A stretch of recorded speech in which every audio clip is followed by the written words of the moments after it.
നമസ്കാരം. 2026 ഇലക്ഷൻ കഴിഞ്ഞോടുകൂടി ഏകദേശം 5ഓളം സംസ്ഥാനങ്ങളിലാണ് ഒരേ സമയം ഇലക്ഷൻ നടന്നിട്ടുണ്ടായിരുന്നത്.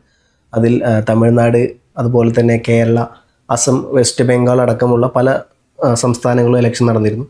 അപ്പം BJP സംബന്ധിച്ചിടത്തോളം ഇതൊരു ജീവൻ മരണ പോരാട്ടമായിരുന്നു. കാരണം BJP സംബന്ധിച്ചിടത്തോളം 2014 ജയിച്ച പോലെ ആയിരുന്നു 2019 എത്തിയപ്പോൾ അത് 300-ലധികം സീറ്റുമായി ബന്ധപ്പെട്ട് BJP വലിയ തരത്തിലുള്ള ഭൂരിപക്ഷത്തിലെത്തുന്നു.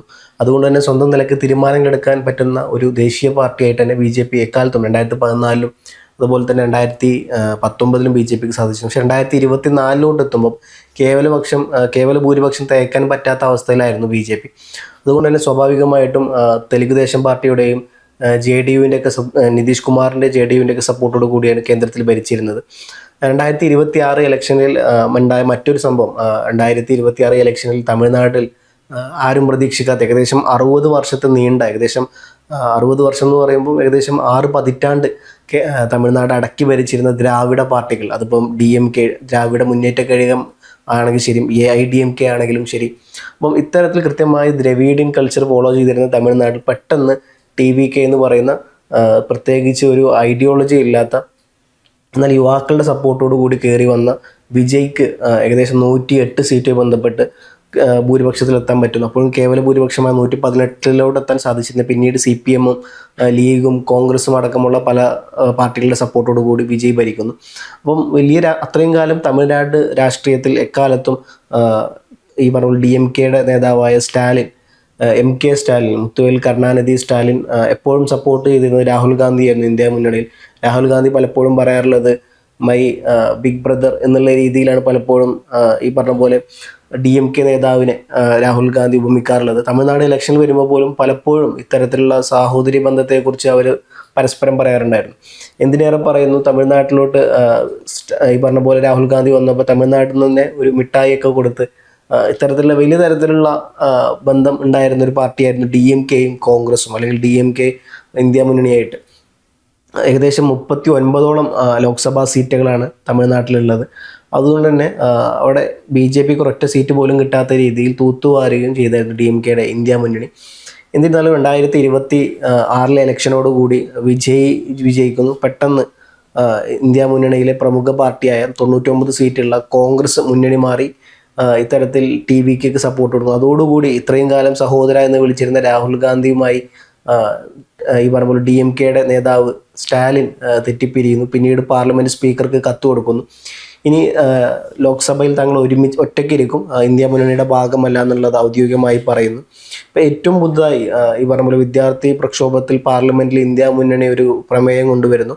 ഇത് ചർച്ചയ്ക്ക് എടുക്കണം എന്നുള്ളത് ചർച്ച നടത്തുന്നു. അതിൽ വലിയ തരത്തിലുള്ള പ്രക്ഷോഭത്തിലോട്ട് സഭയ്ക്കുള്ളിൽ നിന്നും രാഹുൽ ഗാന്ധിയും ഇന്ത്യ മുന്നണിയും വരുമ്പോൾ സഭയിൽ ഏറ്റവും അവസാനം ഇന്ത്യ മുന്നണി നേതാക്കന്മാർ ഇറങ്ങിപ്പോകുന്ന പ്രക്രിയയിലോട്ട് വരുമ്പം അവിടെ എല്ലാവരും ആകാംക്ഷയോടെ കാത്തുനിന്ന ഒന്നായിരുന്നു DMK-യുടെ നിലപാട് എന്തായിരിക്കും എന്നുള്ളത്. കോൺഗ്രസിനെയും അല്ലെങ്കിൽ ഇന്ത്യ മുന്നണിയെയും വിറപ്പിച്ചുകൊണ്ട് DMK നിലപാട് മാറ്റുന്നു. ഇത്രയും കാലം ഇന്ത്യ മുന്നണിയുടെ ഒപ്പം അല്ലെങ്കിൽ കോൺഗ്രസിൻ്റെ ഒപ്പം നിന്നിരുന്ന DMK ഈ തരത്തിലുള്ള ചർച്ച വന്നപ്പം ഇന്ത്യ മുന്നണി ഒരുമിച്ച് എല്ലാവരും SP അടക്കം RJD അടക്കം കോൺഗ്രസ് അടക്കം ലീഗ് അടക്കം CPM അടക്കം ഒരുമിച്ച് പാർലമെൻറ്റിൽ നിന്ന് ഇറങ്ങിപ്പോയപ്പോൾ പാർലമെൻറ്റിൽ ഉള്ളിൽ ഇരുന്ന് തന്നെ അവർ പ്രതിഷേധം അറിയിച്ചു എന്നുള്ളതാണ്. മോദിക്കെതിരെ പരസ്യമായി പറഞ്ഞിട്ടില്ല എന്നുണ്ടെങ്കിലും ഇത്തരത്തിൽ തെറ്റുകൾ ചെറിയ രീതിയിൽ ചൂണ്ടിക്കാട്ടുന്നു. എന്നാൽ അവിടെയും ഇവിടെയും പറ്റാത്ത രീതിയിൽ വലിയ തരത്തിലുള്ള കോട്ടം സംഭവിക്കാത്ത രീതിയിൽ BJPക്കെതിരെയും മോദിക്കെതിരെയും ചെറിയ രീതിയിൽ പറയുന്നു. അതേസമയം ഇന്ത്യ മുന്നണിയുടെ നിലപാടുകൾക്കെതിരായ തീരുമാനം സഭയിൽ എടുക്കുന്നു. അതോടുകൂടി വലിയൊരു ചോദ്യചിഹ്നം വളർന്നിരിക്കുകയാണ്. ഇനി ആരായിരിക്കും അല്ലെങ്കിൽ എങ്ങോട്ടായിരിക്കും ഇത്തരത്തിൽ DMK-യുടെ പോക്ക് എന്നുള്ളത്. കാരണം DMK-യുടെ കാര്യം നോക്കിക്കഴിഞ്ഞാൽ ഇത് ആദ്യമായിട്ടല്ല BJPയുമായിട്ടുള്ളൊരു ബന്ധം. ഇതിനു മുമ്പ് പലവട്ടം DMK BJPക്ക് കേന്ദ്ര തലത്തിലുള്ള ഇലക്ഷൻ വരുമ്പോൾ സപ്പോർട്ട് കൊടുത്തിട്ടുണ്ട്. അതിപ്പോൾ AIDMK ആണെങ്കിലും ശരി, DMK ആണെങ്കിലും ശരി. അതുകൊണ്ട് തൊട്ടുകൂടായ്മയൊന്നും DMKക്ക് BJPയുമായിട്ടോ അല്ലെങ്കിൽ NDAയുമായിട്ടോ ഇല്ല. അതുകൊണ്ട് തന്നെ ഇനി DMK പ്രത്യേകിച്ച് രാഹുൽ ഗാന്ധിയെ സംബന്ധിച്ച് ഇനിയും ഒരുപാട് നിയമങ്ങൾ ഇത്തരത്തിൽ കൊണ്ടുവരാൻ പോകുന്നുണ്ട് BJP. ഭരണഘടനാ മാറ്റിത്തിരുത്തലുകൾക്ക് മുമ്പോട്ട് വരാൻ പലവട്ടം നോക്കിയിട്ടുണ്ട്. അതിൻ്റെ ഏറ്റവും അവസാനത്തെ കാര്യം ഡീലിമിറ്റേഷൻ ബില്ലുമായി ബന്ധപ്പെട്ട വന്നപ്പം അന്ന് ഇത്തരത്തിൽ എല്ലാവരും ചെറുത്ത് നിന്നുകൊണ്ടാണ് അവസാനം തോറ്റത്.